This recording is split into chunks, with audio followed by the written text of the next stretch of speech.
The court calls on witness Tariq Aziz.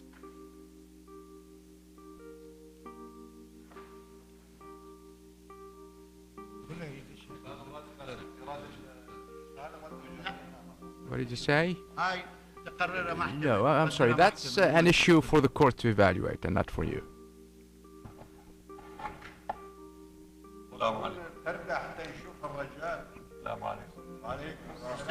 Sit down, please. Sit down.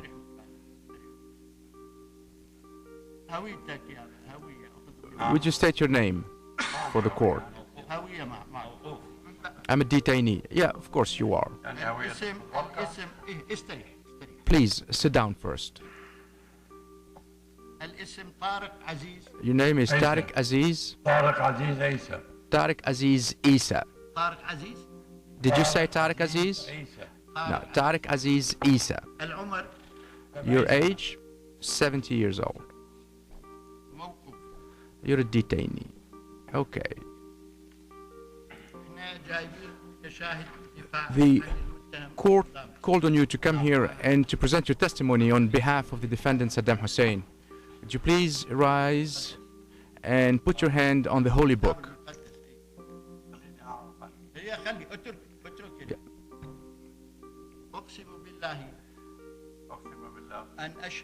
I swear to give a truthful testimony and not to say anything but the truth. Please make your statement in defense of Saddam Hussein.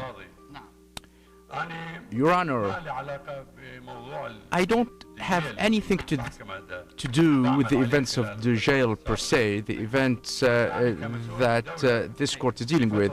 But as a government official for a long time, I know that the events of Dujail is not separated from other events. It is a link in a long chain of events that took place in Iraq and that targeted us all.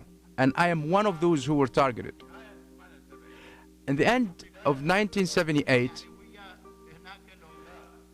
were you there in 78? Were you there during these events? No. At the end of 1978 and beginning of 1979, there were a number of assassination attempts and explosions targeting members of the party and of the government. On April 1st, 1980, I was a minister in charge of education, culture, and youth. And there was a Asian student conference that was organized at the invitation of Iraqi students, and President Saddam Hussein asked me to deliver the opening speech on his behalf.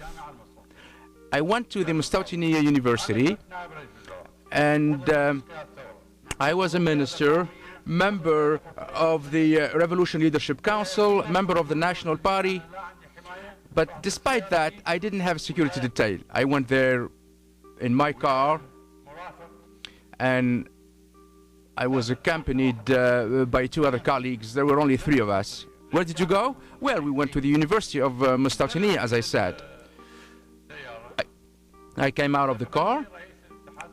I was welcomed by the National Association of Iraqi Students Chairman, Mr. Adab, and we went through the gate, the main gate of the university, and I heard a noise similar to that one would hear when the ring of a hand grenade is taken off.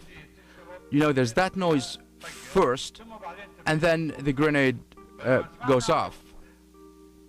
And when we heard that noise, my friend said, "We're hit." So he pushed me with some force, and then the grenade exploded. And then a second one, and then a third one. So I was targeted, and I was hit in my back with shrapnel. However, my colleague lost an eye, and the other one was injured, and thank God it didn't go. But I hate to interrupt you, but how would you tie the Mustansiriya events to the Dujail? I said at the outset that the Dujail events are a link in a whole chain of events targeting government officials. First of all, I was not in security, and I had nothing to do with anything else but education and culture. So when they try to kill me and end up killing tens of students who were there at the gate, Your Honor, there was a large group of students who were welcoming me as they do welcome every government official. And there are 3 grenades that explode, killing tens of these students 2 or 3 days afterwards. There was a funeral that was organized by for the victims, and the funeral procession was also targeted, which resulted in the death of other students. And then the Minister of Information was targeted, and as you know, later I was in my office and I was looking through my window to the Iraqi news agency, and there it blew. And there were victims, there were civil servants, there were civilians in great numbers. And then also there was an explosion at the Ministry of Planning.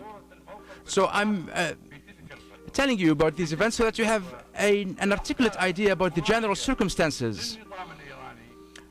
What happened is that the parties that were loyal to the Iranian regime, they conducted all these actions that targeted Iraqi officials, but in fact resulted in the death of innocent civilians. When they throw a grenade at Tariq Aziz, in fact, they kill civilians. If they send 3, if they send 3 grenades and blow 3 grenades, then it's really a massacre. So, as I said at the outset, this is a chain of events targeting officials and citizens. And you are here trying to hold trials for those who are accused of mass killings. But my question is, killing 10 people at that university, wasn't that mass killing? What this is, please don't ask questions and answer them at the same time. Please try to tie what you're talking about to the issue at hand. Well, I would like to talk to public opinion in Iraq, in the Arab world, and in the world that these mass killings, or so-called mass killings, we were the first victims of them at the end of the 70s and during the 80s. So if there is a justice that wants to hold to account people responsible for such actions, they need to bring the people who tried to kill me and tried to kill tens of students at the University of Al-Mustansiriya. You are trying the president and his colleagues for events that took place in 1982. I was targeted in 1980. Why don't you hold those people responsible? You know, those who perpetrated these acts against the civilian institutions such as the Iraqi news agency and the Ministry of Information. And those who perpetrated these acts, they openly claimed responsibility for them. And now they are in power. They are in government. If you try Sheikh Abdullah right here, who is a